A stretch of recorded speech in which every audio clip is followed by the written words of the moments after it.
Hey,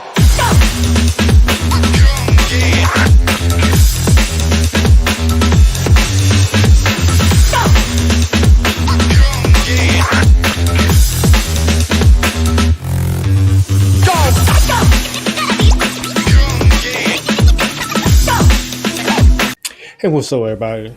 It's your boy Trey, back to part 2 of Struggle of Leg Days. There won't be any more parts to this, but we're going to get straight to it.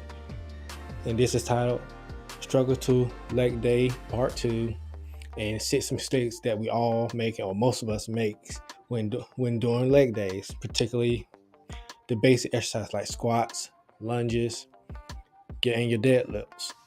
So I'm going to go ahead and go to the first one.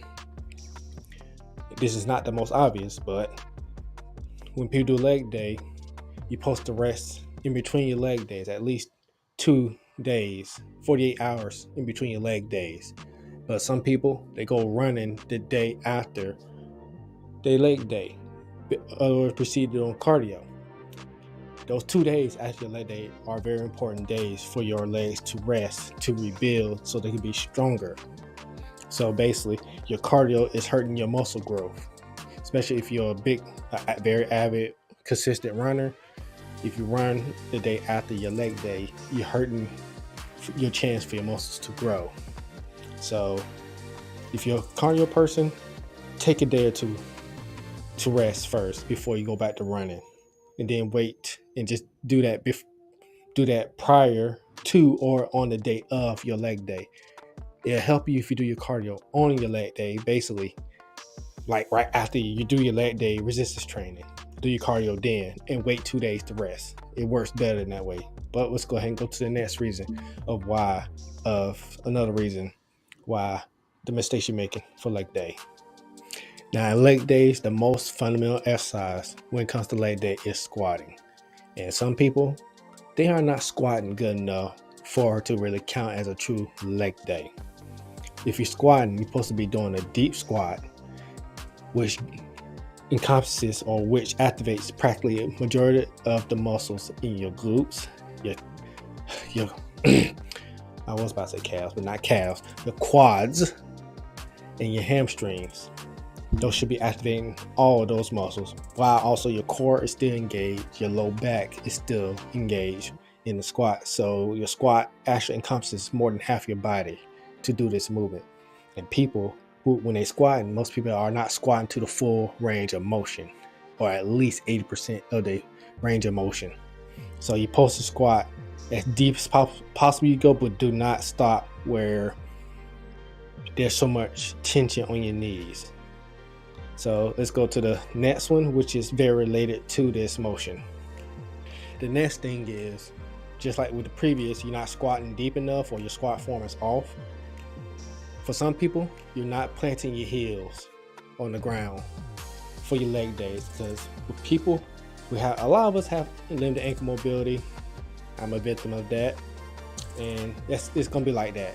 You're not gonna have much ankle mobility to really plant your heels. Your heels gonna come up when you're doing squats. So one thing you can do, one of the methods I don't like, half time don't recommend, is putting a plate under your heels, so that way your heels are constantly on the ground.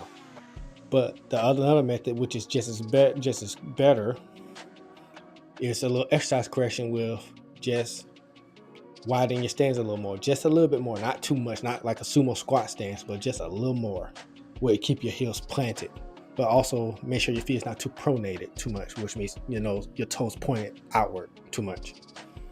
But you need to plant your heels to get the effectiveness of the leg days, of the squats, your deadlifts. You need your heels planted for better effectiveness. And it also means you got better support, you be able to transfer your force correctly and all that. So let's go ahead and move on to the next reasoning of the mistakes people are making during their leg days. Another mistake people make, which is a form issue, you're rounding your back. You don't want to round your back. What I mean by rounding your back, you don't want to squat with your back rounded. And also, I can also include, do not arch your back, because arching back can lead to low back pain, and you're putting too much pressure on your spine. Same thing when you're rounding your back, which if you're rounding your back, that means you don't have the necessary activation in your trap muscles if you're rounding your back, which normally means your chest muscles are too active in that. But they do play a part. So rounding your back that's a very bad form. It could lead to upper spinal problems later in the future. So it's good to make sure all the muscles that is supporting the weight is well rounded and all activated to play their roles. So if you're rounding your back, it's good to have a spotter to help you out with that. So that way they can help you support the weight if you need it. So other than that, let's move on to I got 2 more mistakes that other people made. So we're going to go ahead and get into those. I think I brushed this one in one of the other reasons inadvertently, but another reason is you're not going low enough, particularly in squats and deadlifts too. You're not going low enough. If you want to be an effective squat, the ideal way depth you want to go is typically it's less than 90 degrees. You don't want your knees being greater than 90 degrees doing a squat.